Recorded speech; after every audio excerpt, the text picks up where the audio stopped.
a eu un conseil scientifique, quand même, c'était, j'imagine au départ, en théorie, le rôle de conseiller Ouais. les preneurs de décision.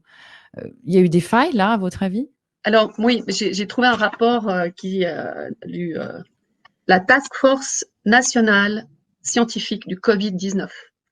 Quand vous lisez ça, et je connais les personnes qui sont là-dedans, qui sont soi-disant dans l'éthique, il y a tout ce qu'il faut faire et tout ce qu'ils n'ont pas fait.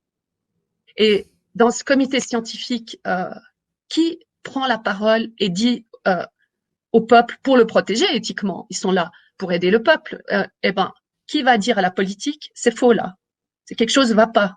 Éthiquement, vous communiquez mal. Éthiquement, il y a des contradictions. Éthiquement, vous n'avez pas le droit ni. Alors c'est intéressant parce qu'on revient aux régulations sanitaires internationales que les États ont signées. La communication du risque et les mesures prises sur la base de données scientifiques doivent être remises à jour tous les jours, tout le temps. On fait des réévaluations et on ne peut pas, on doit prendre des mesures appropriées pour la protection des personnes, mais euh, pas contre l'économie générale, microéconomie, et pas contre leur mode de vie sanitaire.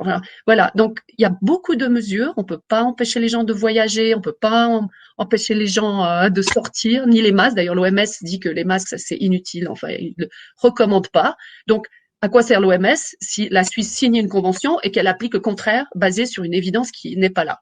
Donc, bon, oui, il y a quelque chose qui joue pas. Et ce comité scientifique, et je me gêne pas de le dire, il y a des personnes comme Dr Samia Hurs de l'université de Genève qui sont dedans, ils font rien.